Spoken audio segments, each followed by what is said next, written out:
Hello. I'm sitting here with all of you today in Nelspruit. And I have some wine, which is a different beverage. And it's been irking at me to sit down again and chat to all of you, but I also just want to enjoy the spaces and the places that I'm in. So I don't necessarily always listen, but now I'm listening. And I've made notes as I do so that I know exactly what I want to talk about that has come up for me to talk about. And I'm going to just jump straight in to this one because I feel like, well, firstly, I only have 20% battery. So let's just go. Or because I just don't want it to be too long. And I'm not sure, I like to talk. So I wanted to start with regards to a video that I watched literally like maybe an hour ago.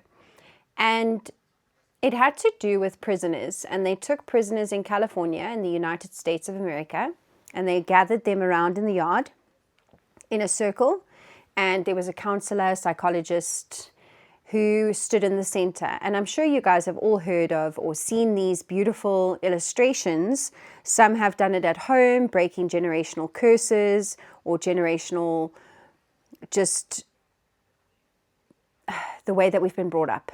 So anyways, she stood in the center and asked these questions. And if you've experienced that, you needed to step forward. So again, like I say, I've seen it done multiple ways in multiple settings. So this one was quite beautiful because there must have been, it was hundreds of prisoners that had made this circle. And the questions that she was asking is, did you ever feel like you were, or, these are now, we're talking prisoners. So individuals that have done things to other human beings or property, or have just not done or chosen to make the right choices in life that have led them to that place. And the questions were related to their childhood and how they were brought up. So have they ever been sworn at, smacked, hit, abused, belittled, and then they would step forward. And then there were questions about, did they feel, obviously very relatable to that session of prisoners. And what I'm trying to get to here is that the most traumatized individuals are the ones that cause conflict, that cause harm, and that hurt other individuals and humans. And I've said this before, that one needs to love those more than anything else because they are so hurt. They are so, I don't want to use this word, but it's going to be misconstrued. It's going to go out of context. And if there's anyone who's now going to be like, please, by all means be so, that have been damaged in childhood, turn out to make decisions. And these are your bullies. These are the individuals that speak ugly to other people, that belittle you. I'm talking now in corporate. It could be leaders. It could be bosses. That they have been so hurt, and it all stems back to your childhood.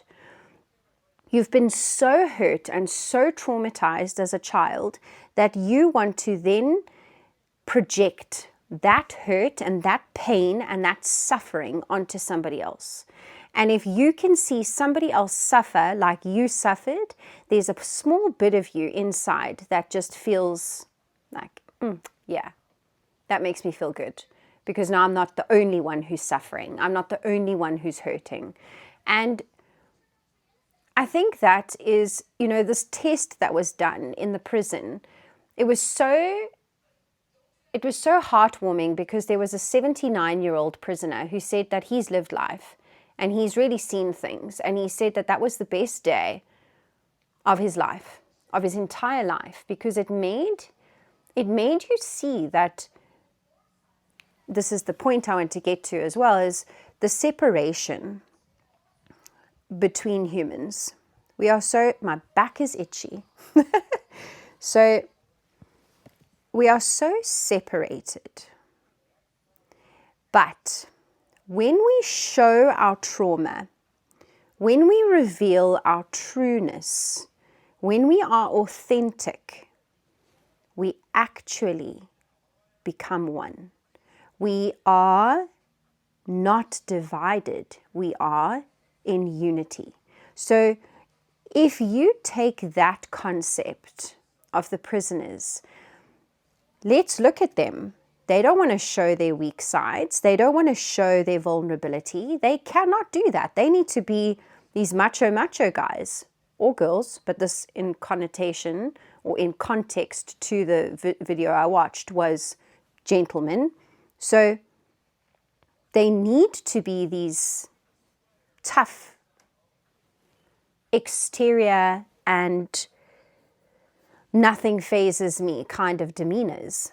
But what was so heartwarming and eye-opening was the reality. Once you become vulnerable, once you become authentic, once you speak your truth, once you show your real self, that separation completely disintegrates, it dissolves. And that for me is where we are right now as a planet, as human beings. And now I'm going to get to my next point with regards to where we are right now. Spirituality is a beautiful, beautiful experience if you are able to openly understand it. There's so many various connotations as well with regards to this topic, because spirituality is not religion. There are some religious people that believe that spirituality is the devil's work. And there are some spiritual people that believe that religious people are being indoctrinated.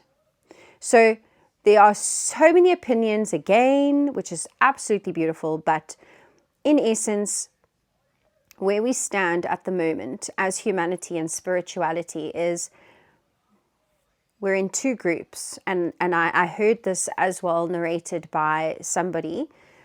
I don't know their name, but it's not mine. I'm interpreting it for you. Confirmation. So when you see double digits, it's confirmation that the message that you are speaking is in connection with the divine. And if you pass gas, burping, it's another confirmation. And various overhead sounds, so cars, airplanes, it's also a confirmation. It's just the angelic realm or the veil that's become quite thin that they are coming through. God, source, angels, the divine. And it's confirming that you are connected and the message that you are delivering is of truth. So that you all have some clarity. So that you all have some clarity on that. So with regards to the space that we're in right now with human beings, is these two groups. So we've got spirituality, and there's the nose scratch. We've got spirituality, and it's it's the transcendent, which is those that believe that all is light and all is love and all is one, and it's this beautiful embodiment of light. And then you have the embodiment of the spiritual being living the human experience. And that is understanding that bad things happen, and that the most positive and all the affirmations and manifesting that you can do, you're still going to be sitting with whatever has come across your path. It's being able to sit, and I go back to the beginning. Sit with your childhood trauma. Look at your childhood trauma. Feel, where's this coming from? What happened? How did it happen? Who was involved? How did this make me feel? And you really try to dissect and open yourself up with compassion, with grace, with love, and a vulnerability that is so pure. And you are able to sit in that space and embody it and truly face those aspects. And there, my light goes off as well. So, in essence, what it is understanding that there are these two groups. And yes, there's positive affirmations, and there is switching a situation into a positive and continuously looking, but you're bypassing the root and the trauma and the rage and the fear and the guilt and the sadness and the pain. And one truly needs to start realizing with love that there are these parts of us that are being experienced as humans. So I'm going to close it off soon because I think my battery is also going to die like shortly. But I wanted to bring up those two aspects and then close off with a beautiful understanding of the work that you have done as a human in this life and other lives. And whatever you believe in, gosh, it's beautiful. There's no right, there's no wrong. It just is. And we've all come here to experience our own interpretation of the human. And whatever you believe isn't right. It isn't wrong. And it shouldn't be, there shouldn't be any judgment. There shouldn't be any hatred. There shouldn't be any commentary. There shouldn't be any bullying with regards to it. I mean, just allow certain individuals to live and embody their experience here on earth as a human. And if you don't agree with it, and if there is some disagreements, that's perfectly fine. But we've become so obsessed with judging one another that you've actually lost sight of your own path because you are so busy concentrating and exerting your energy on everyone else's path and their story. So with regards to how far you've come, I want you to look at it as a graduation. And when we graduate from something that we have worked on, be it a degree, diploma, honors, masters, doctorates, even just finishing schooling, the amount of hours, the amount of days, the amount of months, years of work that has been put in to your focus hasn't been seen, but it's only celebrated in one moment. And that moment, everyone sees. So I would like for us to shift the narrative. And instead of, now I'm just jumping completely like off course here, but my opinion with regards to Mother's Day, Father's Day, Christmas, New Year's, it's these days that are celebrated, birthdays. Why is it only celebrated once, one day, annually? These sorts of things, if you are celebrating a mother, you are celebrating her every single day, not just one day that you acknowledge her. Same as a father, you should be celebrating and acknowledging and thanking with gratitude every single day for them being your father. The same applies for these celebrations of graduations, and now I'm just referring to life. Celebrate every single day. Look at the end of the day and be like, oh my gosh, that was amazing. What? I was able to do whatever it is. And then when you have that big celebration, my gosh, wouldn't it just be so much more wonderful because you've acknowledged all of these tiny celebrations. So I thought that I'd throw that in there, and I have touched on everything that I wanted to touch on. And I am done. If you are wondering, this guy's name is Gino. Gino was bought from Pappuccino's here in South Africa, and he was in this little glass case, and Mason was like, oh, look how cute they are. And I didn't know if they were for sale, so we asked, can you buy these little cute little bears? And we bought Gino, and Gino is actually the car teddy bear, so he stays in the car. So whenever we're driving, Gino comes on the adventure with us, and Mason has a friend in the car. But Gino escaped from the car and decided that he wanted to come into the cottage that we're staying in Nelspruit, and he's been chilling on my bed. So everything in life is just so beautiful. And if you can honestly acknowledge the pain, see, my battery is going to die. Acknowledge the pain, acknowledge the trauma, do it with love.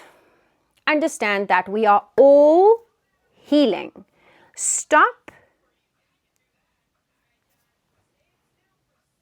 I'd like to say this with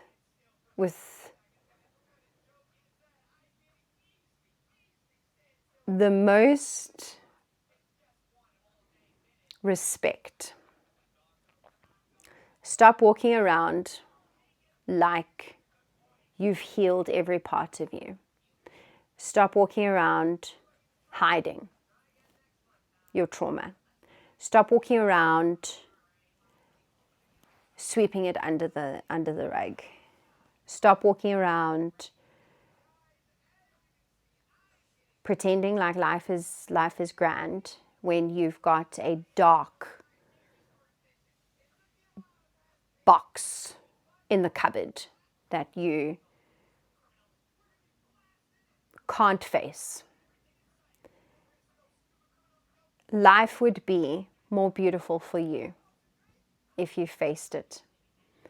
And once you are able to face it, you'll start realizing the beautiful humans in the world. And that's where the unity will come. That's where the oneness will come. Yes, there is oneness in spirituality. Again, with the love and the light and the enlightenment. But when we can all sit and truly look at the human and see that they are also experiencing their own trauma, that they were also a child, that they also had bullies at school, teachers that hurt them, parents, family, siblings, whoever, friends, loved ones, relationships. If we can truly start looking at the human and be a spiritual embodiment of that human, that is where true oneness will form. So I hope that you enjoyed this beautiful episode, and we're going to do a little dance for you to finish off. It's a little bit of Irish. 2020. Bye.